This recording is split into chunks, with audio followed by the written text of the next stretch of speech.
लीजिए सुनिए मेरी लिखी उपन्यास गंडक के उस पार मेरी यानी अभिषेक की आवाज में। अध्याय 8वां। रात गहरी हो चुकी थी। शर्मा जी बरामदे में चरपाई पर लेटे थे।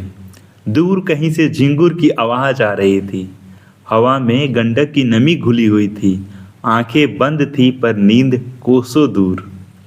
रूपमती से हुई मुलाकात ने वर्षों से बंद स्मृतियों का द्वार खोल दिया था। धीरे धीरे उनका मन 50 वर्ष पीछे लौट गया। वह फागुन का महीना था।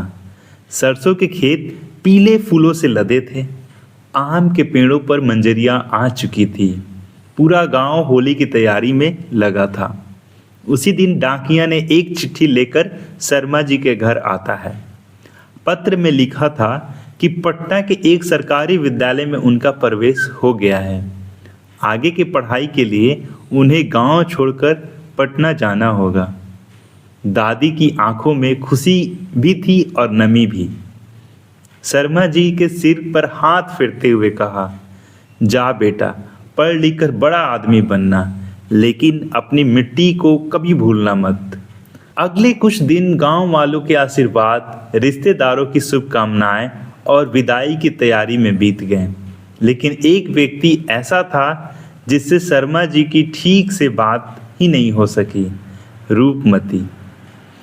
वह उन दिनों न जाने क्यों उनसे नजरें चुरा रही थी।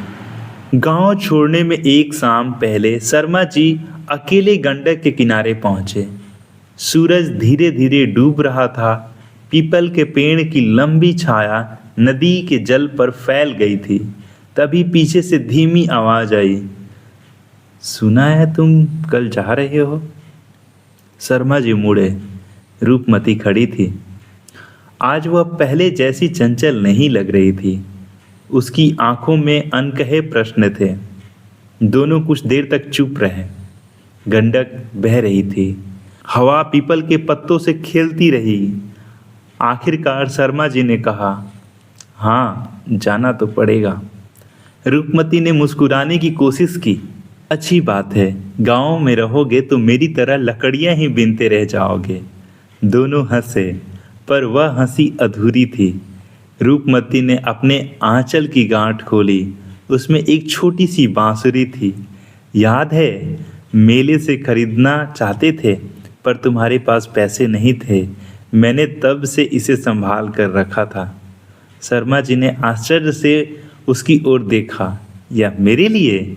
हाँ, जब भी इसे देखना समझना कि तुम्हारे गांव में कोई तुम्हारे लौटने की राह देख रहा है। शर्मा जी ने कांपते हाथों से बांसुरी ले ली। उन्होंने कुछ कहना चाहा, पर शब्द साथ छोड़ गए। रूपमती ने बस इतना कहा, एक बात याद रखना, बड़े आदमी बन जाना, लेकिन बड़े होकर छोटे लोगों को कभी कभी मत भूलना। शर्मा जी ने सिर झुका दिया। वादा करता हूँ। उस दिन दोनों ने हाथ नहीं मिलाया। कोई शपथ नहीं ली। कोई प्रेम प्रस्ताव नहीं हुआ। बस दो बच्चों के जीवन की दो अलग अलग राहों पर चलने के पहले एक दूसरे की स्मृति अपने मन में रख ली। अगली सुबह बैलगाड़ी गांव से निकली। दादी साथ थी। गांव के लोग हाथ हिलाकर विदा कर रहे थे। शर्मा जी बार बार पीछे मुड़कर देख रहे थे। पीपल का पेड़ छोटा होता जा रहा था। गंडक की चमक धुंधली हो रही थी और दूर रूपमती उसी पगडंडी पर खड़ी थी। उसने हाथ नहीं हिलाया। वह केवल देखती रही जब तक बैलगाड़ी आंखों से ओझल नहीं हो गई। क्या सोच रहे हो? शीतल की आवाज सुनकर शर्मा जी वर्तमान में लौट आए।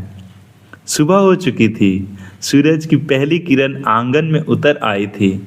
उन्होंने हल्की मुस्कान के साथ कहा, जीवन अजीब है शीतल।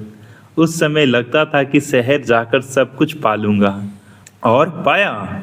शर्मा जी ने कुछ क्षण सोचकर उत्तर दिया, हाँ, बहुत कुछ पाया, सम्मान, परिवार, सफलता। लेकिन आज समझ में आता है कि जीवन में कुछ चीज़ें ऐसी होती हैं जिन्हें हम पीछे छोड़ आते हैं और फिर सारी उम्र उन्हें अपने भीतर लेकर चलते हैं। शीतल ने उनके हाथ पर अपना हाथ रख दिया। और कुछ रिश्ते ऐसे होते हैं जो बिछड़ कर भी टूटते नहीं। शर्मा जी ने उनकी ओर देखा। उनकी आंखों में कृतज्ञता थी। उन्हें महसूस हुआ कि यदि रूपमती उनकी स्मृतियों का उजला पन्ना थी तो शीतल उस पर लिखी हुई कहानी। आंगन में धूप फैल चुकी थी। आज रूपमती ने दोनों को अपने घर दोपहर के भोजन पर बुलाया था। शायद अब स्मृतियों का एक और पन्ना खुलने वाला था। धन्यवाद।